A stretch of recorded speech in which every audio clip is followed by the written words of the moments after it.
श्री गणेश मंदिर ट्रस्ट जुने संतोषनगर सालाबाद प्रमाणे यावर्षी गणेश जयंती साजरी झाली। या प्रसंगी सकाळी होम हवन यज्ञ व महाआरती संपन्न झाली। दुपारी 4 वाजता संतोषी महिला भजनी मंडळाचे भजन संपन्न झाले। त्यानंतर 6 वाजता दीपोत्सवासाठी मान्यवर सोलापूर विद्यापीठाचे प्रथम कुलगुरू इरेश स्वामी व ट्रस्टचे अध्यक्ष सिद्धेश्वर पाटील यांच्या शुभ हस्ते दीपोत्सवाची सुरुवात झाली। या प्रसंगी सहस्त्रदीप लावण्यासाठी या परिसरातील सर्व महिलांचा प्रचंड प्रतिसाद होता। तसेच या ट्रस्टचे सचिव शेखर देशमुख यांनी सर्वांचे आभार मानले व दीपोत्सवाच्या कार्यक्रमाने आजच्या दिवसाच्या कार्यक्रमाची सांगता झाली। शुक्रवार दिनांक 23 रोजी सकाळी ठीक 11 वाजता वसाहतीमधील विशेष प्रावीण्य मिळाल्याच्या व ज्येष्ठ नागरिकांचा सत्कार समारंभ आयोजित केला आहे। तसेच या प्रभागातून नव्याने नगरसेवक झालेले नूतन नगरसेवकांचा सत्कार व महाप्रसादाचे वाटप करण्यात येणार आहे। या महाप्रसादाचे वाटप डॉक्टर शिरीष कुमठेकर, अभय दिवाणजी, महादेव अक्कलवाडी, MIDCचे कुलगुरू गोपाळ कृष्ण जोशी, समर्थ ज्येष्ठ नागरिक असोसिएशनचे नवनाथ चव्हाण यांच्या शुभ हस्ते महाप्रसादाचे वाटप होणार आहे। या महाप्रसादाचे आयोजन शुभांगी चव्हाण व नवनाथ चव्हाण या कुटुंबियांनी केले आहे। याचा लाभ सर्वांनी घ्यावा असे आवाहन श्री गणेश मंदिर ट्रस्टचे अध्यक्ष सिद्धेश्वर पाटील यांनी केले आहे। श्री गणेश मंदिर ट्रस्टचे संस्थापक कैलासवासी महेंदरगिरत्न AG पाटील काकांच्या विनम्र स्मृतीस अभिवादन करून आज या गणेश मंदिराचा 31वा वर्धापन दिन साजरा करताना मला खूप आनंद होतोय।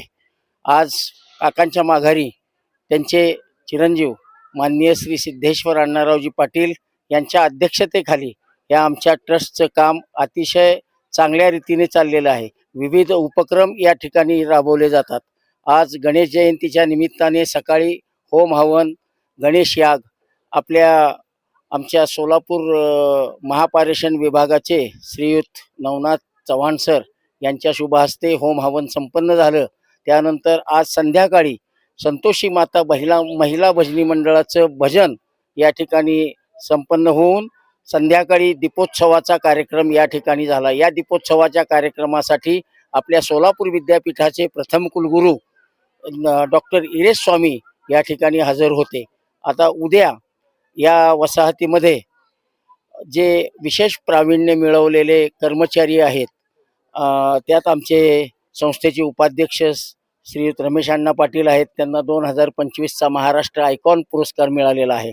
तसंच आमच्या वसाहतीमधील वैभव स्वामी आहे, तो आज सिनियर पोलीस इन्स्पेक्टर झालेला आहे, तो मुंबई येथे कार्यरत आहे। तसेच आमच्या ट्रस्टमधले जे ज्येष्ठ नागरिक आहेत, वसाहतीमधील ज्येष्ठ नागरिक आहेत की जे 92 वर्षाचे आहेत, 85 वर्षाचे आहेत, अशा लोकांचा सत्कार आम्ही करणार आहे। तसंच एक सामाजिक बांधिलकी म्हणून या परिसरात काम करणारे बलवंत बिराजदार म्हणून आहेत मल्लिकार्जुन भेळ, ते AG पाटील काकांच्या नावाने ते दररोज सिव्हिल हॉस्पिटलमध्ये एक गोड आणि एक तिखट असा पदार्थ गेली 17 वर्ष ते रुग्णांच्या नातेवाईकाला देतात। अशा माणसाची आम्ही दखल, आमच्या अध्यक्षांनी दखल घेतली आणि त्याचा सुद्धा आम्ही उद्या इथं सन्मान करणार आहोत। तर अशा रीतीने सामाजिक बांधिलकी दिले ह्या प्रेरणेनं आम्ही इथं भरपूर असे काम करतो आहोत। अशीच उत्तरोत्तर आमची प्रगती आणि तसंच आता ह्या दीपोत्सवामध्ये जे सुंदर अशी रांगोळी काढलेली आहे ते संस्कार भारतीचे आमचे मित्र अनंत देशपांडे कधीही ते बोलवले की हाकेला ओ देऊन मंदिराच्या कामासाठी येत असतात, त्यांचं सुद्धा मी इथं आभार मानतो। आणि माझी दीपोत्सवाचं जवळपास 1 सहस्त्र दीप आहेत, 17 स्टँड आपण इथं करून घेतलेले आहेत आणि उद्या दुपारी 12 ते 3 महाप्रसादाचं आयोजन केलेलं आहे। उद्या महाप्रसादाचा सर्वांनी लाभ घ्यावा असे मी विश्वस्त मंडळ आणि अध्यक्षांतर्फे विनंती करतो। धन्यवाद।